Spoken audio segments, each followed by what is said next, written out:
유대인들이 병 나은 사람에게 이르되 안식일인데 네가 자리를 들고 가는 것이 옳지 아니하니라. 대답하되 나를 낫게 한 그가 자리를 들고 걸어가라 하더라 하니 그들이 묻되 너에게 자리를 들고 걸어가라 한 사람이 누구냐 하되 고침을 받은 사람은 그가 누구인지 알지 못하니 이는 거기 사람이 많음으로 예수께서 이미 피하셨습니다. 그 후에 예수께서 성전에서 그 사람을 만나 이르시되 보라 네가 나았으니 더 심한 것이 생기지 않게 다시는 죄를 범하지 말라 하시니 그 사람이 유대인들에게 가서 자기를 고친 이는 예수라 하니라. 아멘. 분명한 소신을 가지고 믿음의 생활을 하십시오 라는 제목으로 말씀을 드리려고 합니다.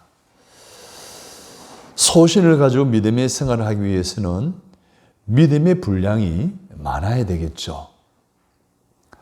장성한 믿음에 도달하기 위해서는 사실 만만치 않습니다. 많은 장애물이 있습니다. 성숙한 그리스도인에서 하나님 앞과 사람 앞에서 떳떳하게 살아간다는 것 그리 쉬운 일이 아닙니다.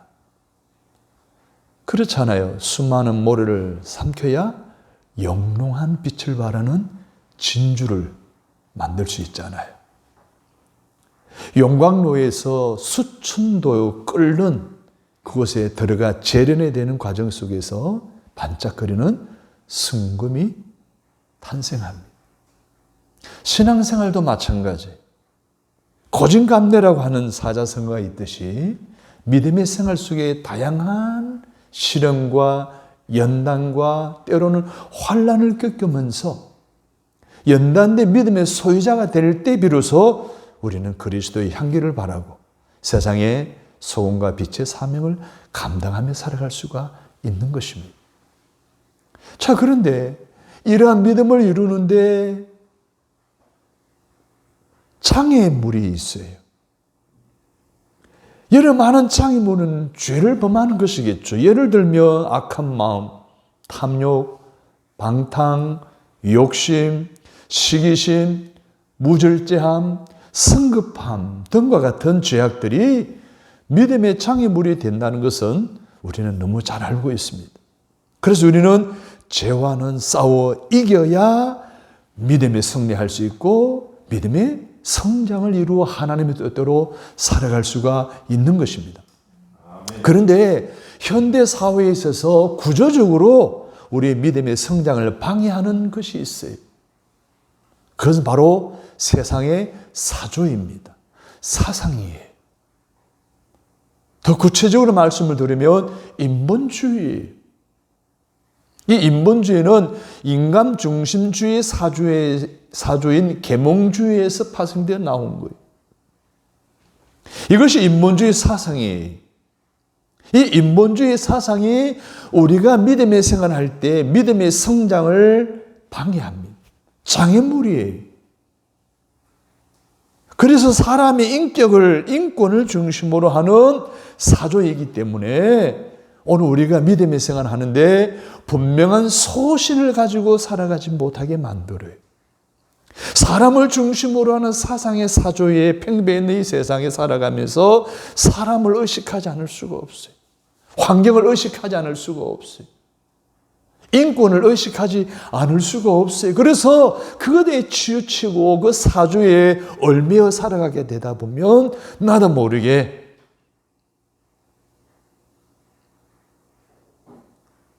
소신 있게 믿음의 생활을 할 수 없고 믿음이 자라나지 못하고 하나님 원하는 수준의 삶을 살 수가 없는 것입니다. 처해진 환경에 의해 좌지우지되거나 사람들을 의식하게 되어 결국은 궁극적인 신앙의 목적인 영원구원과 천국 가는 것을 방해하는 그런 요소로서 역할을 하는 것이 바로 인본주의라는 거예요. 그래서 인본주의는 우리의 믿음에 성장하는 데 방해합니다. 하나님 나라 가는 데도 방해합니다. 이 세상을 향해 여러 가지 다양한 좋은 빛과 향기를 바라고 영향력 있는 삶을 살아가는 데에도 방해 요소가 되는 것이 바로 이 인본주의입니다. 오늘 본문에 보십시오. 38년 된 이 병자는 주님의 말씀대로 자리를 들고 가는 순간 일어나 걷게 되는 하나님의 기적을 체험했습니다. 그런데 그날이 바로 안식일이었다라고 했어요. 그래서 이 병자가 안식일에 자리를 들고 걸어가는 것을 지켜본 유대인들이 안식일을 범했다고, 율법을 어겼다고 딴지를 거는 거예요. 38년 된 병자였잖아요. 38년 동안 고통 가운데 살은 사람이었잖아요. 그가 일어나 걸었으면 박수 쳐주고 좋아해야 되는데 이 유대인들은 딴지를 건 거예요. 시비를 건 거예요. 율법을 어겼다는 거예요. 사랑하는 여러분, 안식이 뭐예요? 참 안식이 뭐예요? 율법을 문자적으로 해석하는 이러한 주의가 진정한 안식일까요? 주일날 아무것도 하지 않고 그냥 예배만 드리는 것이 안식일까요? 참 안식이라는 것은 하나님의 은혜로 죄 문제 해결받아 인생의 모든 문제를 해결받음에 대해 감사함으로 주일날 하나님 앞에 나와 예배하고 하나님의 영광 올려드리는 가운데 주어지는 하늘의 평강이 임할 때 그것이 참 안식이 아닐까요? 골로새 2장 16, 17절에 보면 그러므로 먹고 마시는 것과 절개나 초하루나 안식일을 이유로 누구든지 너희를 비판하지 못하게 하라. 이것들은 장래일의 그림자이나 몸은 그리스도의 것이니라. 뭐라고 말씀하고 있습니까? 오늘 우리가 살아가는 육적인 생활을 위해서 필요한 것들이 있어요. 영의 생활을 위해서 필요한 이 율법과 절기를 지킴으로 유지하는 영생에 이르기까지 모든 것이 그리스도와 관련된 것이기에 안식일에 행하는 그 행위에 그리스도의 정신이 깃들어 있기만 하면 오늘 본문에 유대인들이 말하는 안식일을 어겼다, 율법을 어겼다라고 하는 안식일 날 병을 고치는 일까지, 안식일 날 자기 병상 침대를 들고 다른 곳으로 이동해 가는 것조차도 문제가 되지 않는다는 것이 오늘 본문을 통해 주시는 주님의 메시지입니다. 그렇다면 우리는 신앙생활을 할 때에 이런 인본주의나 율법주의 등 믿음의 성장의 장애물이 되는 사조나 사상이나 어떤 이론의 주장하에 영향을 받는 이 사회가, 지금 진영 논리에 의해서 보수와 진보가 대립각을 세우고 세대 차이로 인해서 갈등과 반목으로 치닫고 있는 이러한 시대에 하나님 일을 하는 그리스도인으로서, 하나님을 믿는 신앙인으로서 어떤 의식을, 어떤 주의를, 어떤 사상을 토대로 한 관점으로 신앙생활을 해야 할까 하는 것에 대한 메시지를 오늘 본문은 우리에게 주고 있습니다. 아멘. 첫 번째로 우리는 복음주의적 관점에서 신앙생활을 해야 됩니다. 하나님 일을 할 때, 믿음의 생활을 할 때 율법주의적인 편견을 버려야 된다는 거예요. 오늘 많은 그리스도인들이 여기에 실패를 하는 경우를 보게 됩니다. 오늘 많은 그리스도인들이 이 율법주의의 편견에 빠져 있어요. 그것이 거룩한 줄 알아요. 그것이 경건의 생활인 줄 알아요. 그런데 아니올 시대이잖아요. 복음적인 관점이어야 됩니다. 예수님은 안식일임에도 불구하고 그 병자를 고쳐주셨어요. 그래서 그 병자는 자기가 깔고 앉았던 병상용 침대를 들고 걸어갑니다.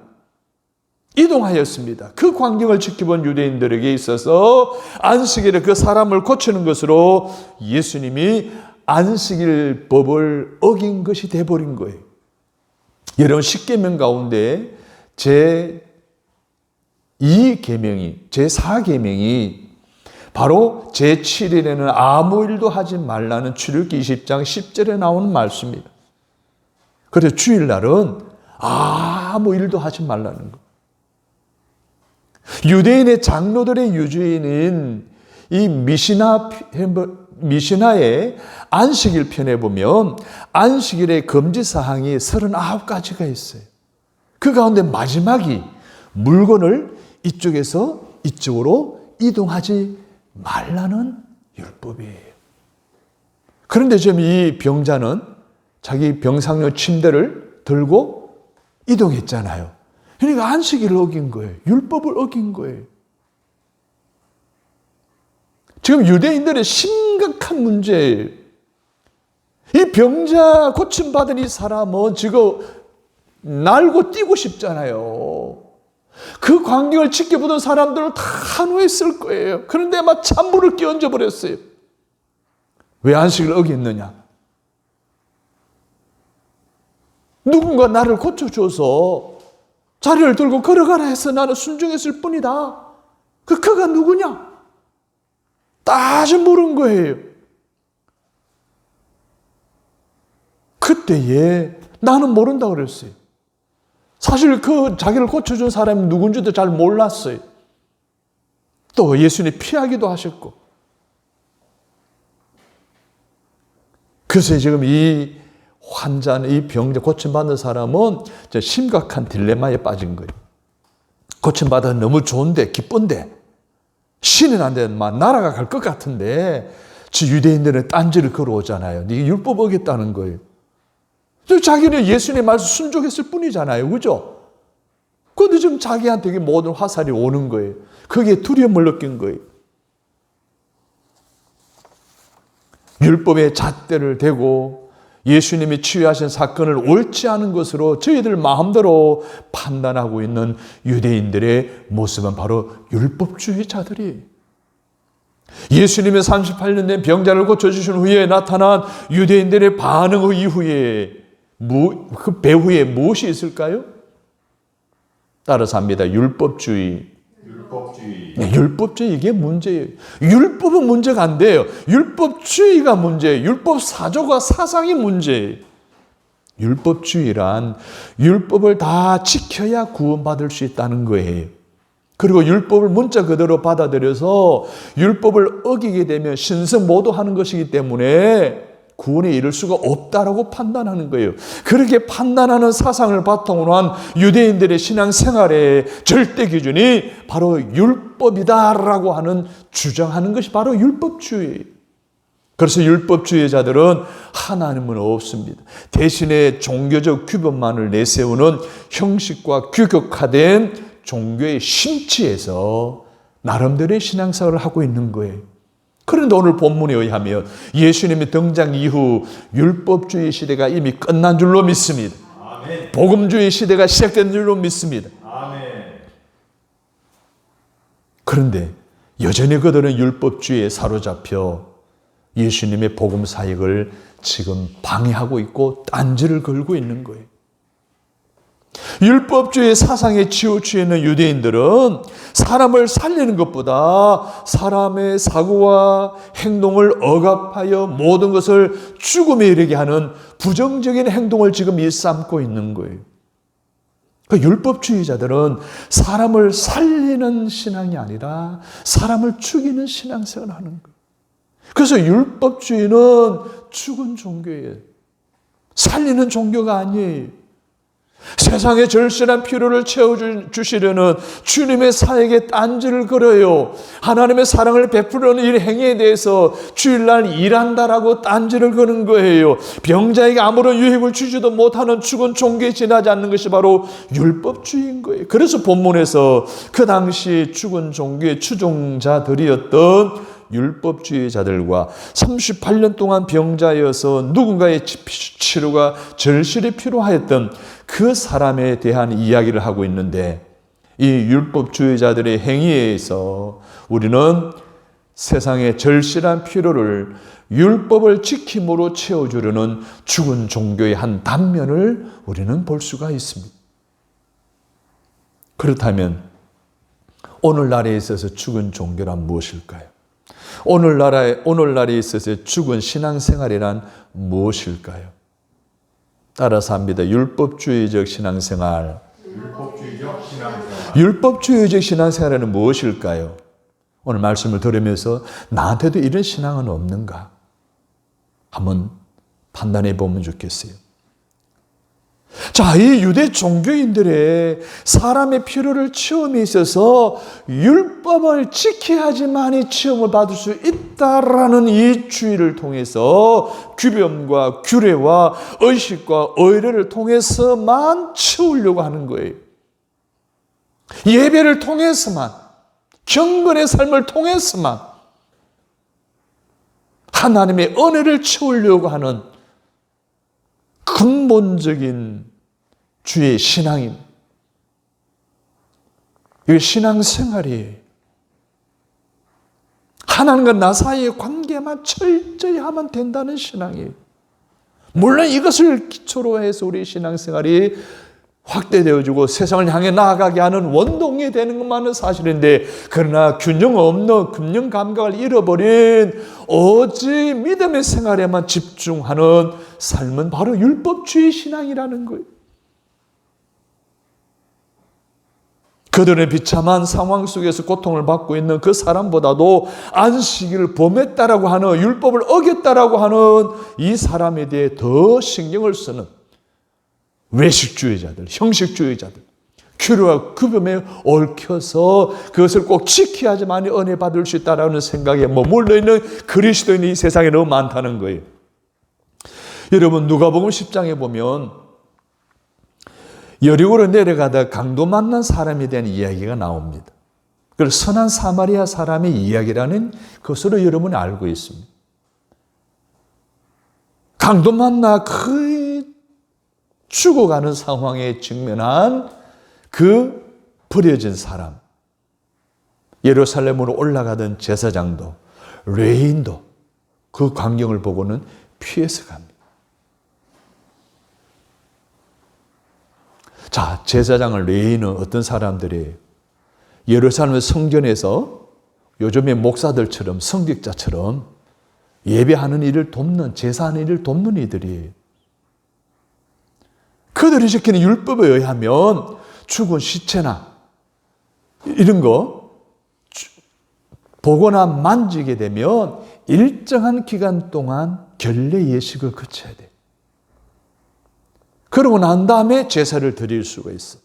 그런데 지금 이 사람이 일정에 맞추어서 예루살렘 올라가자마자 바로 제사를 해야 되는 상황이 있으니까 그게 딱 걸려버린 거예요. 그럼 내가 제대로 예배 사역을 감당할 수 없으니 큰일 났구나. 그래서 피해간 거예요. 회피한 거예요. 그들 또한 왜 그 사람 불쌍히 여기는 마음 가지고 도와주고 싶은 마음이 없었겠습니까? 그러나 지금 그들은 제사를 목적으로 하여 예루살렘으로 가는 중이었기에 율법을 지켜야 하느냐, 율법을 어겨야 되느냐는 갈등 속에 율법을 지키는 것으로 결정을 해버리고 피해갑니다.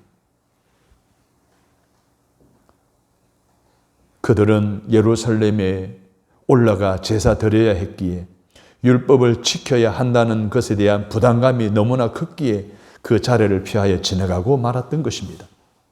그러므로 율법주의는 살리는 종교가 아니라 죽이는 종교이고 죽은 종교예요. 빛의 종교가 아니라 어둠의 종교예요. 사랑의 종교가 아니라 미움의 종교예요. 우리는 이웃의 어려움을 보고도 오늘 이 제사장이라 레위인처럼, 오늘 본문의 유대인들처럼 회피하고 또는 방관하고 피하는 율법주의적인 신앙생활을 하고 있지는 않습니까? 우리 주님은 원하지 않습니다. 율법주의적인 신앙을 버리고 복음주의적 신앙관으로 여러분의 믿음을 다져서 여러분을 절실히 필요로 하는 많은 이웃들에게 그리스도의 사랑을 쏟아 부어줄 수 있는 저와 여러분이 되시기를 주님의 이름으로 축복합니다. 아멘. 두 번째로 율법주의 신앙을 따라서 합니다. 진정한 권위에 대한 무지한 신앙생활입니다.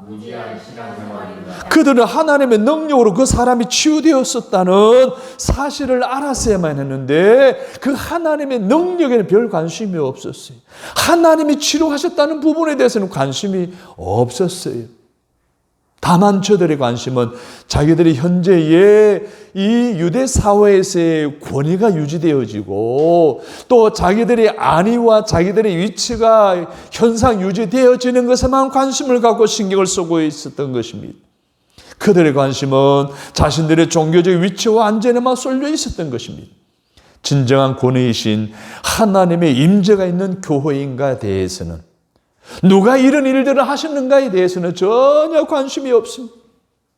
교회가 얼마나 외형적으로 화려한 것인가에 대해서만 대사회적인 교회의 위치와 안전에만 관심이 치우쳐 있지 않은지 오늘 우리 한국 교회를 돌아본다면 안타까운 마음을 가질 수밖에 없을 것입니다. 오늘 우리 교회가 이곳에 세워진 이유도 하나님의 권위를 이 땅에서 회복하는 것에 집중해야 한다는 사실을 기억하시기를 바랍니다. 아멘. 그렇습니다. 오늘 우리가 믿음의 생활을 해나가면서 나 자신의 안위와 안주만이 위한 것이 아니라 하나님의 영광을 위해서 하나님의 권위를 위해서 이 땅에 회복되어지도록 오늘 우리가 믿음의 생활을 해나가는 것이 바로 복음주의적 관점에서의 신앙생활이지 더 이상 율법주의적 신앙생활을 벗어버리고 오직 하나님의 권위에 대해 인정하고 하나님을 의식하고 살아가는 저와 여러분이 되시기를 주님의 이름으로 축복합니다. 아멘. 따라서 합니다. 사랑과 선에 대해 눈이 먼 신앙생활입니다. 그들의 관심은 너를 고치게 한 사람이 누구냐라는 거예요. 지금 너를 고쳐준 사람, 너는 어떻게 고침을 받았느냐라고 하는 이 사람이 고침받은 것에 대한 관심은 없어요. 안식일을 범하게 한 사람이 누구냐는 거예요. 사랑과 선에 대해 눈이 멀어 있으니 자신의 이치와 안전이 위협을 받고 있다는 것, 그리고 그들보다 뛰어난 능력과 영향력을 가진 어떤 사람이 자신들보다 더 훌륭한 일을 해내고 있다는 이 사실에 대한 두려움에 그들은 그 환경만 지금 지켜보고 있는 겁니다. 예수님은 그러한 사랑과 선에 눈이 먼 그들에게 이렇게 말씀하셨습니다. 마태복음 12장 7절 8절에 나는 자비를 원하고 제사를 원하지 아니하노라 하신 뜻을 너희가 알았더라면 무죄한 자를 정죄하지 아니하였으리라. 인자는 안식일의 주인이니라. 예수님은 안식일의 주인인 거예요. 안식일의 주인이신 예수 그리스도의 정신을 잃지 않는 한 안식일에 어떤 일을 해도 다시 말해서 죄를 범하는 일이 아니라 율법을 어기면서까지 사람을 살려는 일, 이것은 아무 문제가 되지 않는다는 거예요. 그래서 예수님은 그 사람이 자비가 절실히 필요하다는 것을 아시고 치유 사역을 감행하신 줄로 믿습니다. 아멘. 이처럼 기독교는 죽은 종교가 아니라 살아있는 생명의 종교입니다. 아멘. 그리고 더 나아가 생명을 살리는 종교입니다. 아멘. 그러므로 성도인 우리가 하나님 일을 할 때에 신앙생활을 할 때에 율법주의라는 편견을 버리고 복음적인 관점으로 믿음의 생활을 해나가므로 사람을 살리고 이웃을 살리고 가정을 살리고 사회를 살리고 더 나아가 나라와 민족과 세계와 열방을 살리는 저와 여러분이 되시기를 주님의 이름으로 바랍니다. 아멘. 여러분, 우리의 믿음의 생활은 살리는 신앙생활을 해야 됩니다. 이게 복음주의적인 관점에서 살아가는 믿음의 생활이에요. 저와 여러분의 삶에 있어서 이렇게 율법주의, 인본주의 다 배격해버리고 하나님 원하시는 복음적인 관점에서 진정한 사랑과 자비의 마음을 가지고 많은 사람들을 섬김으로 살리고 회복시키는 일에 쓰임받아 이 땅에 하나님 나라를 이루게 하는 일에 선한 영향력을 끼칠 수 있는 저와 여러분이 되시기를 주님의 이름으로 축복합니다. 아멘. 하나님 아버지, 오늘도 저희들에게 율법주의적인 편견에서 벗어나 복음주의적 관점에서 믿음의 생활을 해나가기를 원하시는 하나님께서 소신 있는 신앙생활을 해나갈 것을 원하시는 귀한 가르침을 배우고 깨달았습니다. 그렇게 살아가기를 원합니다. 혹여나 우리가 율법주의적인 신앙생활을 하고 있지는 않은지 우리 자신을 돌아봅니다.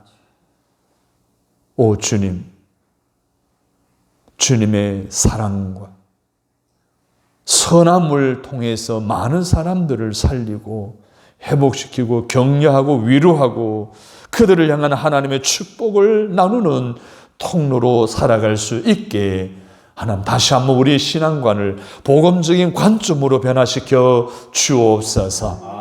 그래서 내가 살고 내 가정이 살고 내 이웃이 살고 내 직장이 살고 내 나라와 민족이 사는 그래서 이제부터 대사회적으로 살리는 신앙생활을 하면서 예수님처럼 절실한 필요를 가지고 있는 이웃들에게 찾아가 선한 영향을 끼치며 이 땅에 하나님 나라를 세우며 살아가는 저희를 되게 하여 주옵소서. 예수님의 이름으로 기도드립니다. 아멘.